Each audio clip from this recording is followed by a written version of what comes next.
ఉత్తరాంధ్ర జిల్లాల వరకు ఉన్నటువంటి సిమెంట్ అవసరాలను తీర్చడంతో పాటు పక్కన ఉన్నటువంటి ఒరిస్సా రాష్ట్రం యొక్క అవసరాలు తీర్చేటువంటి అవకాశం ఉంది.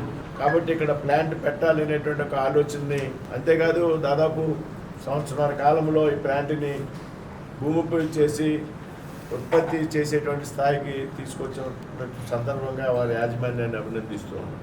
క్రితం ఉన్న 2 ప్లాంట్లతో కలిపి 4 మిలియన్ మెట్రిక్ టన్నుల ఉత్పత్తి నాగార్జున సిమెంట్ ఇండస్ట్రీ సాధించింది అనేటువంటి విషయాన్ని సందర్భంగా చెప్తున్నాం.